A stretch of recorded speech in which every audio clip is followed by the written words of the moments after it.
obviously.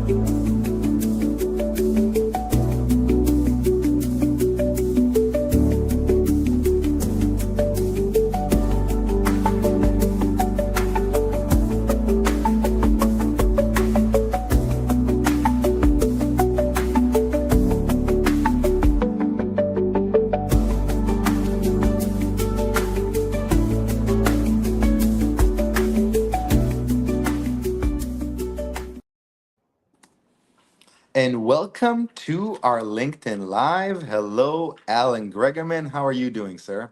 Great. Thanks for having me on.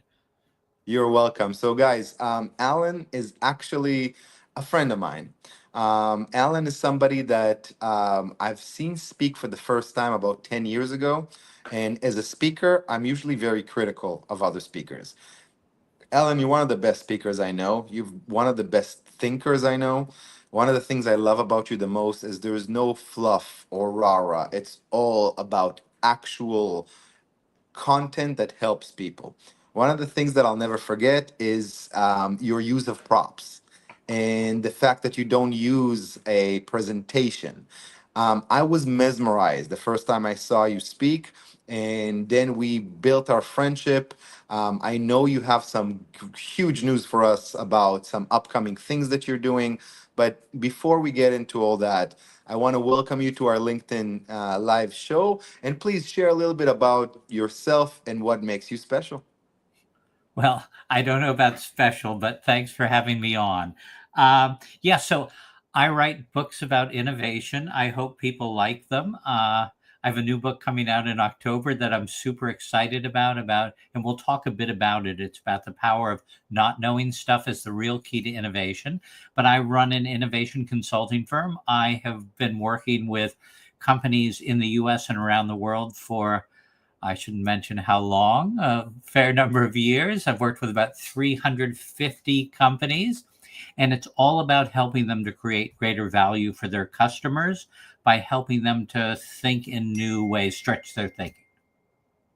And it's even more than that. It's helping them to understand that what they don't know actually brings out their genius and really helping them think fearlessly.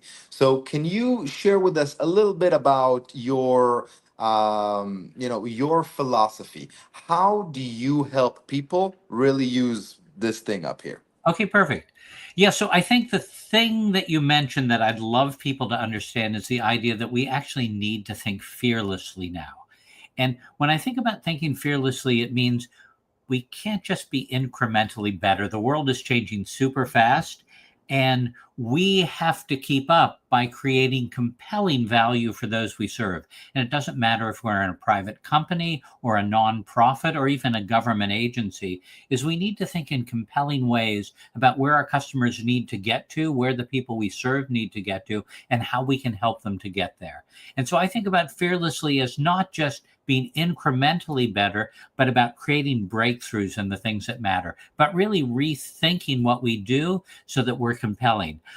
Let me share one idea with the audience, and that's the simple notion that folks who know a lot about something tend to make things incrementally better. And it's logical.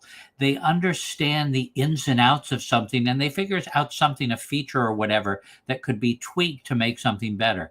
Folks who don't know a lot about something tend to make things remarkably better. And they do this because they take a fresh look at what's possible. And the world abounds with ideas about this. So let me just give you a few. I mean, some of you who are listening probably enjoy Southwest Airlines. They've had a few blips, and now they've just decided, I don't know why they didn't ask me, but they've just decided to actually charge fees for baggage. It was one of their competitive advantages that they didn't. Southwest wasn't started by people in the airline industry. It was started by a lawyer and a friend who was an amateur pilot who suddenly said, isn't there like a better way to fly here? And so I want you to think about that. Some of you use Calendly.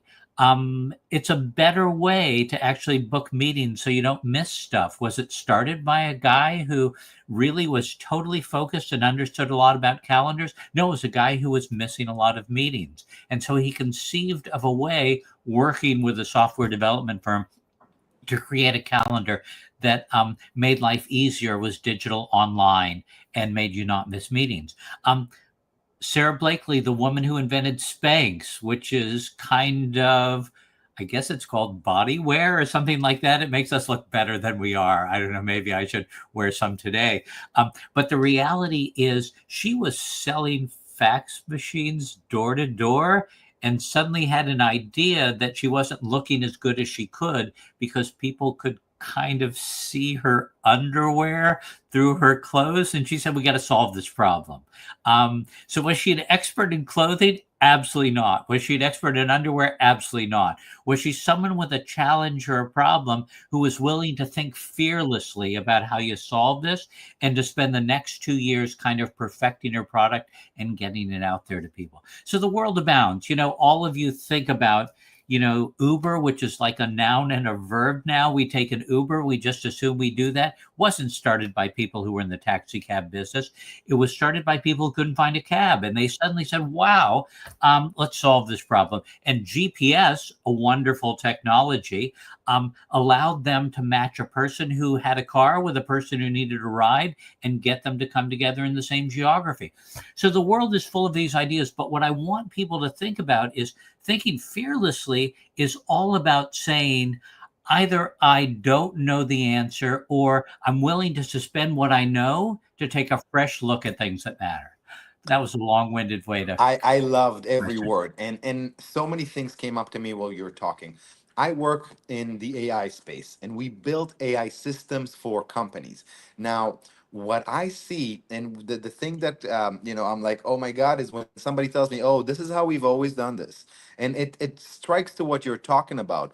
If you have an experience of 20 years doing something in the same way, the world has changed now, but it's going to be harder for you to understand it. But if you bring in a fresh outlook, now you can actually really innovate. Now, this is something that I think is so suitable. I've seen you been called the Robin Williams of innovation. Now, in today's fast-paced AI world, can you define innovation for us?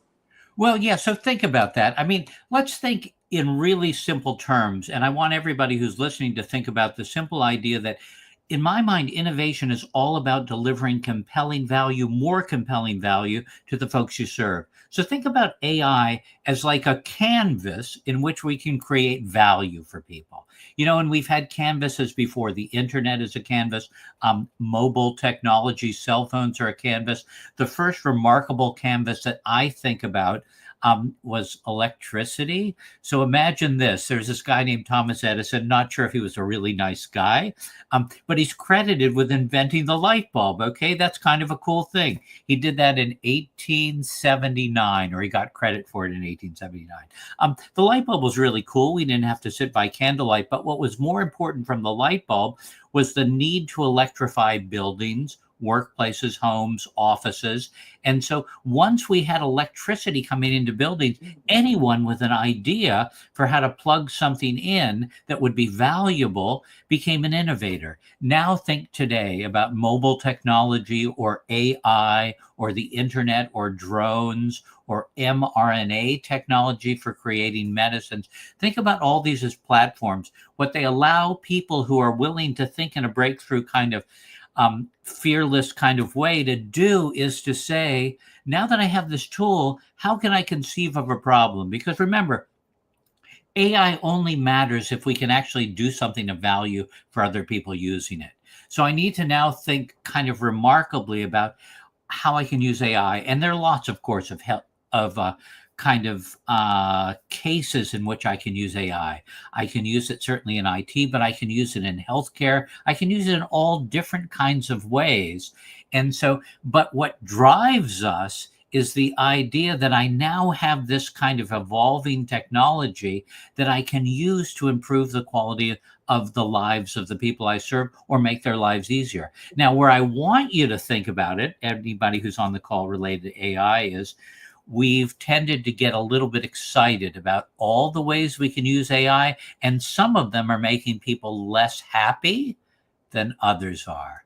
So imagine I call a company, whether it's a bank or an insurance company or American Express, and I would like to talk to a human to solve a problem, and I get there robot that's going to try and guide me to solving the problem, but I get really frustrated. Is that a good use of AI? Or is AI better at being intuitive and saying, well, Alan, he's called like 5 times. He always says, can I talk to a representative? Let me quickly get him to a representative. Or he needs this information. Can I quickly get him that information?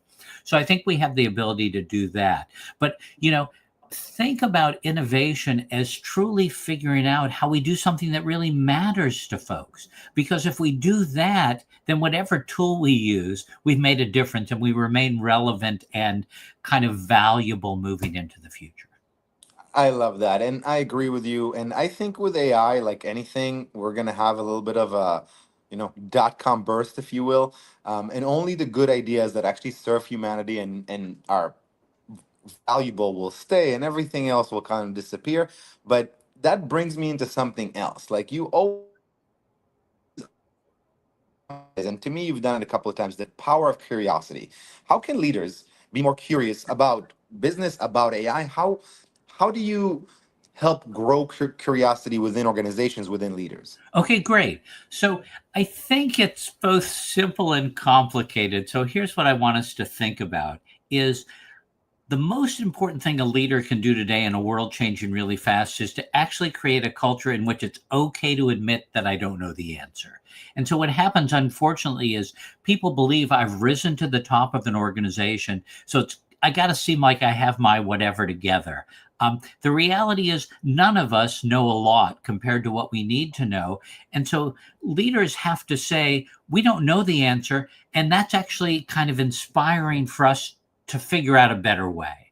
And so leaders have to say, the way we're going to figure it out is to follow the following ideas. The first is, my role as a leader is to make clear what our purpose or vision is, but then to let people be open to trying to figure out different ways to solve that.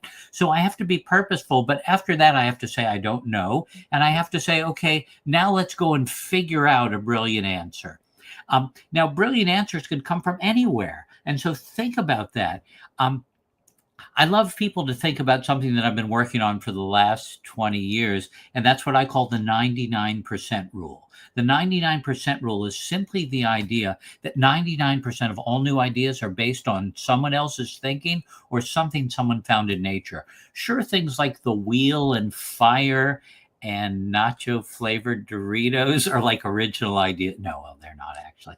But the reality is most ideas are based on putting things together that haven't been put together before. So instead of sitting around a table and saying, who has a brilliant idea? What leaders need to do, tied to curiosity, is say, let's go engage in the world around us and find brilliant ideas. Then let's bring those back and apply them to our world. So curiosity is our willingness to get up from our seats and get out in the world and engage the world. Now, there's another advantage to doing that, and that is the world is changing. It's moving really fast. We can't pay attention to it if we just go online or sit at our desk. We need to actually get out there and see what's going on. And so if leaders say, let's get up and look at the world, if leaders say, we don't know all the answers, but other people might have clues, if leaders say, our job is not to come up with brilliance on our own, but rather to take the brilliance of others and put it together in a unique way, then they start to spark people's thinking. But it's all about giving people permission to say, I don't know.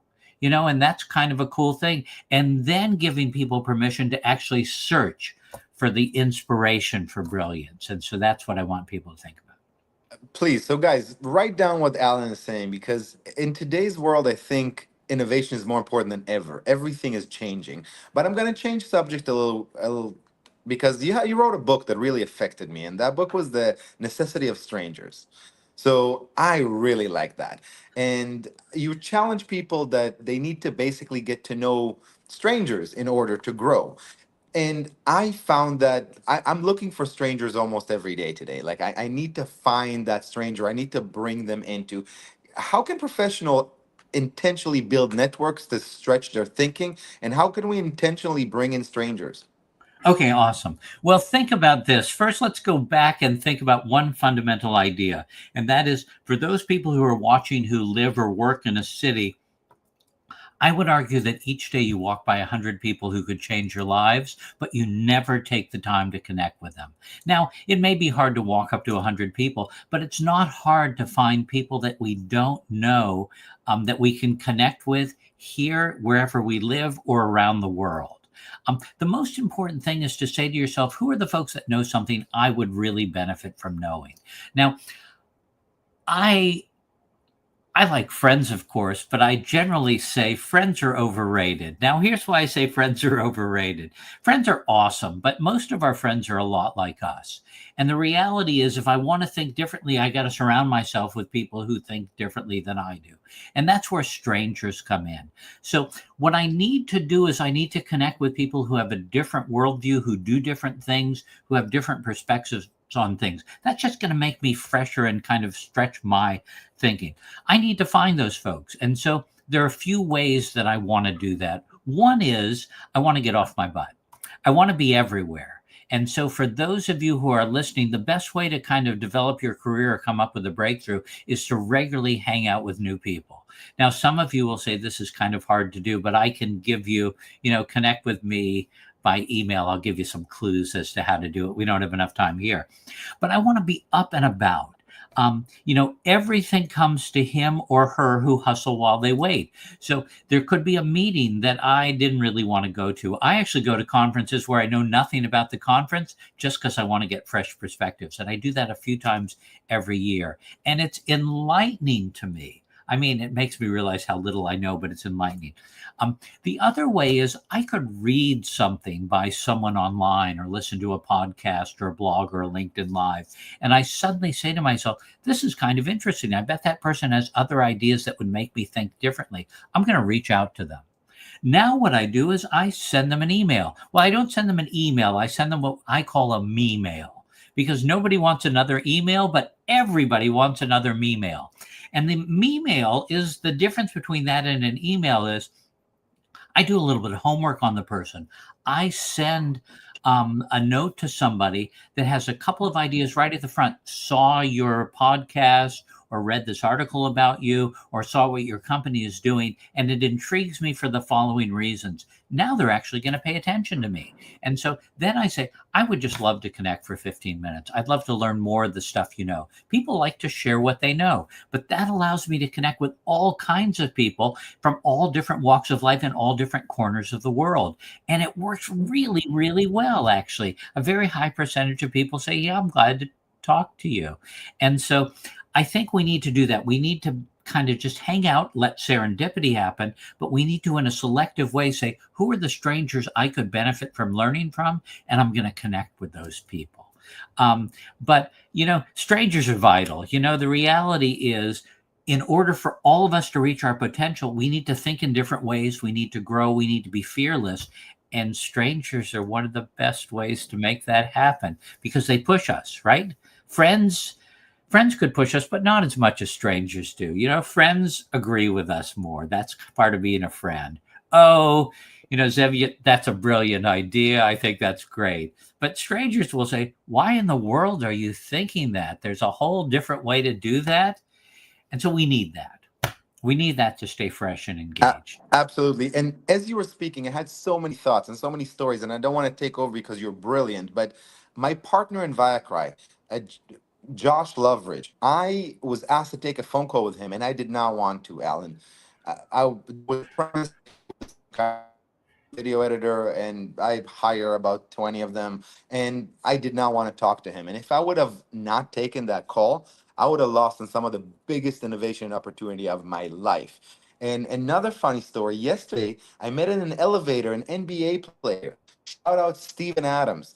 And I was so excited to see him, and I started talking to him. He was such a kind sweetheart, and we were both holding these water bottles, and I just started a conversation with him because it was a great conversation start. He was so kind, and I loved it. And then if you're in the DC metro area, which I happen to be in right now, networking is so prevalent, and you can meet so many people. It's truly incredible. So so many things came up from what you were saying, and I love I'm an extrovert. I love coming up to people in elevators. I love coming up to people that I meet. My kids sometimes get annoyed with me that I talk too much, but strangers are such a pleasure. Strangers are such a, they bring so much into your life.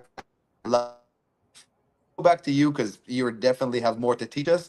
No, no, no, Can you no. I share a time appreciate where all the things strangers? you said. And Stephen Adams, he's from Australia, right? And yeah, and he's a ginormous guy. So of course you might think he was a basketball player. But here's what I want you to think about. And it's fair that you say you're an extrovert, and we tend to think that connecting with new people is just the domain of extroverts. And some of the people who are listening in might be introverts. The reality is, go to a conference, go to a meeting, go to a lecture, stand in line somewhere, and simply say to somebody, what brings you here? As an introvert, you can do that. It's not hard to do. And then it starts a conversation. And then we engage with people in a kind of compelling way. And then we start to learn more. Oh, that's what brought you here. That's kind of interesting. What do you think about this subject? And so we have the ability to start a conversation. I'd love to talk with you more about that. Can we set up a time for a coffee or whatever? The case is, or a virtual coffee, because we live kind of partially in a virtual world. But just start to talk to people. It's not that hard to do. Just put yourself in places where you're comfortable to say to somebody, what brings you here? I'd love to learn more. So it's not hard to do. We can be an extrovert, of course, that makes it easier, but we can be an introvert and we still connect with people. And maybe as an introvert, we connect with people initially online. And we say, here's an email. I just want to talk to you because I have time to look at the words I'm going to say, and it's not nerve wracking. And then we say, would you have 15 or 20 minutes just to do a virtual coffee? I'd like to get more of your insight. Always make it about them at first, and then you find some similarities, and then you connect. But the broader, I like to say, you're only as creative as your weirdest friends. And what I mean by that is, most of our friends are like us. We want to have some outliers. Those are the ones who are going to push our thinking. They're probably likely to be strangers. And if you want even more proof of why this matters, think about your own life and think about the reality that whoever is your partner, they were once a stranger. You probably made decisions about school or work or who to partner with. As I was saying, he decided to partner with somebody based on reaching out to a person he didn't want to reach out to. Basically, almost everybody who's been instrumental in our life, other than family, was at one point a stranger, and we somehow figured out how to connect with them. We just have to do it more. It needs to be part of our muscle memory.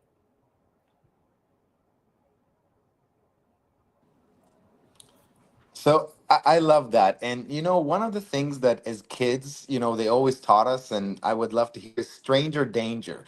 And I Right. think that is so detrimental for business because, we're all humans. And again, you got to be careful. And, I have kids and I completely understand that. But the best things in life come from people. And most of our friends, like you said, are echo chambers. They Right. just repeat what you say. And the friends I value the most are people that, pardon my French, give me ish. Right. Like they call me out on my stuff. You do that at times. I sent you a manuscript that I wrote, and you, in a very nice and kind way, tore it apart. And you're like, Zev, you got to bring in more soul into this. And that is what I value because I'm a CEO, right? I have a lot of people that work for me, so everybody says yes, and everybody's like, "Oh, such a brilliant idea." My friends that tear me apart are the ones that make me better. And then strangers, have a much easier way of doing that. They just see and say, "Hey, not really." So I love, love, love what you're saying. Now, how can organizations encourage this? How can organizations encourage people to get out of their shell, maybe be more innovative? Can you share a couple of maybe culture or strategies that organizations can take? Well, so I mean, I have a lot of ideas about it, of course, but I'd like you to think about, we talked about it a moment ago, is one of the things companies can do is they can actually say to people, you need to actually get out there. You need to spend some time and not do your job, but go out and see what's going on in the world and bring back ideas that you think are remarkable. All the people listening can easily decide, for a few hours today, I'm going to wander around, but not just wander around kind of purposelessly. I'm going to wander around purposely. I'm going to go out and just be open to anything I see, a business practice, a park, something that goes on a museum that strikes my sense of what is remarkable. And I'm just going to jot down notes about that. So that's one thing. Another thing folks can do is to bring people into their organization that will spark their thinking. Certainly, I'd love them to bring me in, but I'd love them just to think about, let's bring in people who think differently to kind of spark your thinking, get everybody together. The third thing is, I'd like people to think about that in organizations, we have a lot of strangers and a lot of talent. We tend not to work together. And so what happens is, most organizations are kind of organized like the zoo. So imagine you go to the zoo and you see all the lemurs, they're hanging out together, and the zebras are hanging out together, and the lions, of course, they might eat the other guys, so they need to hang out together. But here's what really needs to happen is we need to create organizations in which that doesn't actually happen. So in organizations, we have the executive floor, and all the executives hang out together, and they represent different functions. They must believe it's good for them to coordinate. Why wouldn't we on all the other floors not have marketing or HR or engineering or product development all together? Why not mix people up? If we mix people up, if strangers got together and strangers compared notes about the different sides of what a business needs to do, we dramatically kind of change the way we engage the marketplace. But we tend not to do that. And so we're allowing people to hang out with not only people who are their friends, but people who think exactly the way they do. We got to mix that up.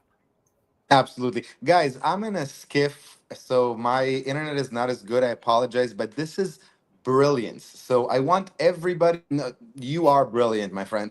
And I don't say that lightly, but I want everybody to look at what Alan is doing. And Alan, can you share a little bit about yourself, how we can reach out to you, how you help companies? Can you just give us a little bit of kind of what you do when you go into companies and how can companies reach out to you? And then I would love to talk about your upcoming.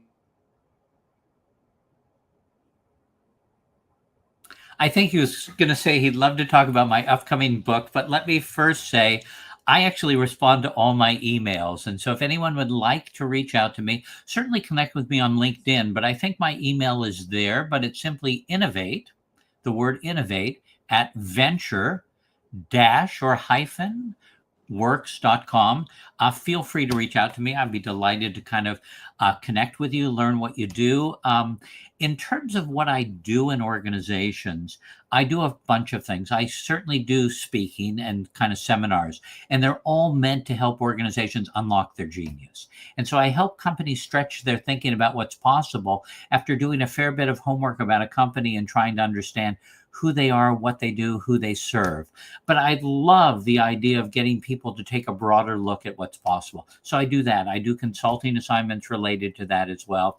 And then I do something that I think is super fun, and it's what I call team learning adventures, in which I actually take teams of people from organizations out to explore the world around them and show them how they can unlock brilliance in the world around them. So I do that for sure. I recommend everybody to take a look at what you do and to call you, because this is so powerful. You really allow people to think differently. And please, everybody that is here, reach out to Alan. Now, we don't have a lot of time, and this was the fastest I've had in a while, but tell us about your new book, if you can. Tell us about this amazing piece that you're writing, and it's going to be released to the world soon. Okay, well, no, thanks.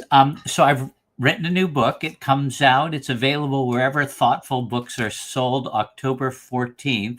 The book is called The Wisdom of Ignorance: Why Not Knowing Could Be the Key to Innovation in an Uncertain World. The book is all about a really powerful idea that I want all of you to think about. And that idea is very simply, people who know a lot about something tend to make it incrementally better. I think we talked about this earlier. People who take a fresh look at something tend to create breakthroughs. And so that's really what the book is about. And then giving people a formula for how they can be breakthrough creators, how they can think fearlessly with any problem or opportunity that faces you. And so I'm excited about the book. I'm starting to book kind of speaking related to it. I'd love to come into all of your companies and share ideas about how you can think fearlessly and how you can kind of tap your greatest strength, which is actually not knowing stuff, we tend to think expertise is really the key to our success. It's actually what we don't know that's the key to our success. And so I try and teach people. In fact, one of our customers once said, when it comes to not knowing stuff, Alan Gregerman is a genius. And so I'd like you to think about the idea that I can help all of you become geniuses by teaching you how to not know stuff. As a speaker, I'm talking right now to someone who does my craft better than I do, and I'm not doing it to make you feel better. I'm doing it because it's true. Every time I see you speak, I learn something, and everything about you, Alan, is colorful, is unique, is